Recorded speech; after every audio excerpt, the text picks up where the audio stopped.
Ayun! What's up mga kapares? Welcome back sa isa na namang episode ng unboxing. Yes!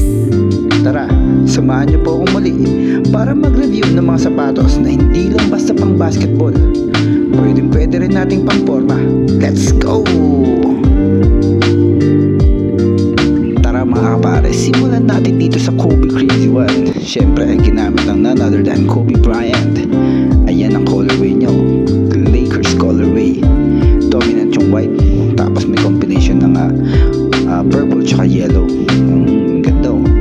Lambot nung ano niya, nung low part niya. Tapos yung sole niya sa ilalim, parang Lakers agad, dilaw na dilaw eh. Ang ganda. Pwede natin itong pang-forma mga kapares. Kita mo naman yung colorway oh. Huwag lang tayo umulan sa Pilipinas at siguradong dugi at ang aabutin natin dito sa sapatos natin na to.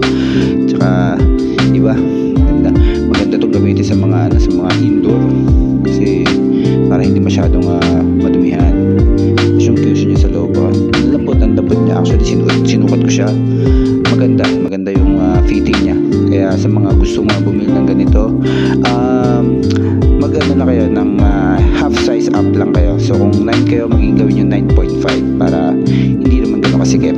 Ganda ng material. So remaster nila to eh. Kaya sobrang yung materials na ginamit mas malambot. Siyempre pag ginamit mo siya sa court, kitang kita ka dyan kasi sobrang litaw yung dominant ng white tapos yung yellow.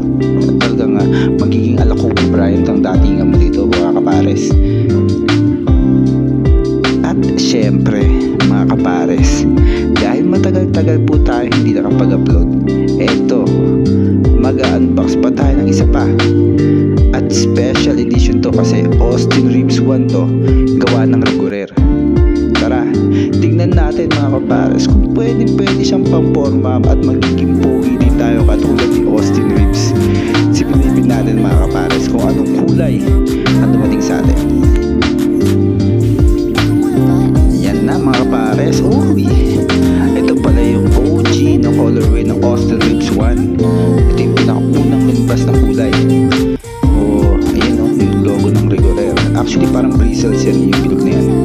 Tapos yung mismong materials sa ibabaw na para siyang strand. So, maganda yung design niya. Tsaka hindi siya yung mainit sa paa. Medyo matigas sa una pero pag na-breaking niya medyo okay siya. Ayan, ganda ng kulay niya, Lakers colorway ito eh. AR1, kita niyo. Tapos yun nga yung parang medyo balahibo yung logo ng Rigorer. Tapos yung logo niya sa loob, tapos parang may stopper sa likod sa may heel top. Then yung bubbles, tawag nila, may bubbles dito eh. Yung parang styro. Ganda. Tapos Austin Reeves yung nasa babaw.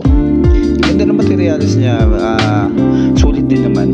So sa mga players dyan na medyo white footer, so para sa inyo to. Para sa atin actually malapad din kasi yung paa ko, kaya para sa atin to. So hindi nyo na kailangan mag half size up or one size up. So kung ano ang size nyo sa mga sapatos, so true to size tayo dito. Yan, tingnan natin ang Austin Reeves. Maganda siya pang-forma. Actually pwede nyo gamitin sa mga shorts or sa mga jogger pants. Ganda siya, tingnan. Yan o, ganda ng kulay. Yan yung logo, ganda. So ayan, may I'm Austin statue. Yan o, ganda yung strand niya. Yung ganda, parang siyang tayo na border na eh. Kaya yung design niya pwedeng pang forma tsaka pwedeng pang basketball mga kapares.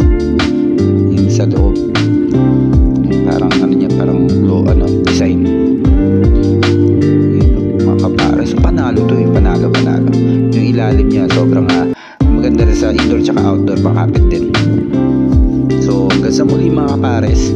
So don't forget to subscribe and press that like button para sa mga videos na parating natin. Maraming salamat.